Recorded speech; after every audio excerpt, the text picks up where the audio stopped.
नमस्कार मित्रों, आर्य टीवी के इस आध्यात्मिक चैनल पर आपका पुनः स्वागत है। पिछले एपिसोड में हमने मनाचे श्लोक के 63वें श्लोक का विवेचन सुना था। आज हम 64वें श्लोक का विवेचन सुनेंगे। तो आइए शुरू करते हैं आज का एपिसोड। आज का श्लोक इस प्रकार है। अति मूढ़त्या दृढ़ बुद्धि असेना, अति कामत्या राम चित्ती वसेना, अति लोभ त्या क्षोभ होईल जाणा, अति विषयी सर्वदा दैन्यवाणा। मराठी भावार्थ सुनते हैं।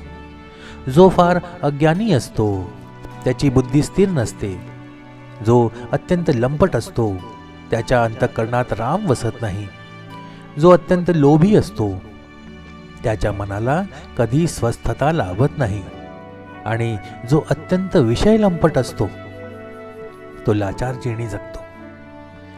हिंदी भावार्थ सुनते हैं। जो अत्यंत अज्ञानी होता है उसकी बुद्धि स्थिर नहीं होती, जो अत्यंत कामी होता है उसके हृदय में राम नहीं होते, जो बहुत लालची होता है उसके मन को कभी शांति नहीं मिलती, और जो अति कंजूस अति कामी होता है वह गरीबी में जीवन व्यतीत करता है। आइए विवेचन सुनते हैं। जैसा कि हम जानते हैं कि यह श्लोक समर्थ रामदास स्वामी द्वारा रचित है। इसमें जीवन जीने के एक गहन सत्य को उजागर किया गया है। अति मूढ़ का अर्थ है अत्याधिक मूर्खता या अत्याधिक अज्ञानता।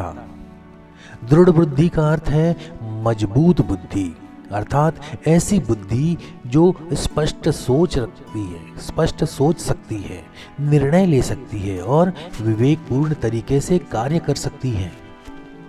समर्थ रामदास कहते हैं कि जब हम अत्याधिक मूर्खता या अज्ञानता में डूबे रहते हैं तो हमारी बुद्धि कमजोर हो जाती है, हम सही निर्णय लेने में असमर्थ हो जाते हैं और विवेकपूर्ण कार्य करने की क्षमता खो देते हैं। अज्ञानता का अर्थ केवल शिक्षा की कमी से नहीं है, बल्कि यह एक व्यापक अवधारणा है जिसमें ज्ञान की कमी, समझ की कमी, विवेक की कमी और सत्य को पहचानने की क्षमता की कमी भी शामिल है। अज्ञानता का प्रभाव हमारे विचारों, व्यवहारों और निर्णयों पर पड़ता है, जिससे हम गलत रास्ते पर चलने लगते हैं।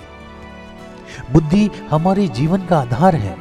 यह हमें सही और गलत को पहचानने, निर्णय लेने और चुनौतियों का सामना करने में मदद करती है। बुद्धि का विकास अनुभव और चिंतन इनके माध्यम से होता है। अत्याधिक मूर्खता या अज्ञानता बुद्धि को कमजोर बनाती है।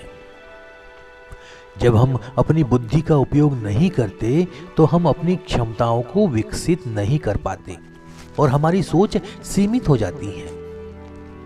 अति काम का अर्थ है अत्याधिक काम वासना या अत्याधिक इंद्रिय सुखों की लालसा। रामचिंती का अर्थ है भगवान के चित्त में अर्थात भगवान के आत्मा में।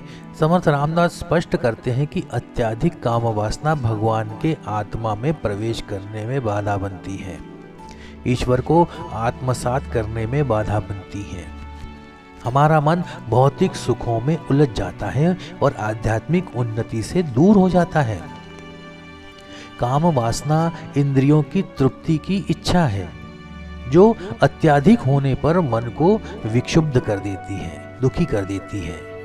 यह हमें भौतिक सुखों में डूबने के लिए प्रेरित करती है और हम आध्यात्मिक विकास से दूर हो जाते हैं।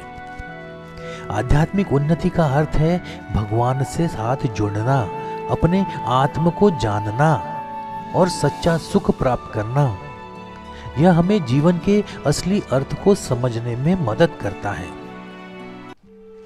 काम वासना को पूरी तरह से त्यागना भी उचित नहीं है, क्योंकि यह जीवन का एक प्राकृतिक हिस्सा है, लेकिन इसका अत्यधिक होना हानिकारक है। हमें संतुलन बनाए रखना चाहिए और काम वासना को नियंत्रण में रखना चाहिए ताकि यह हमारे आध्यात्मिक विकास में बाधा न बने।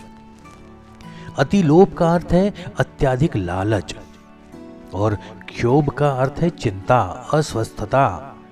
रामदास जी बताते हैं कि अत्याधिक लालच चिंता और अस्वस्थता का कारण है।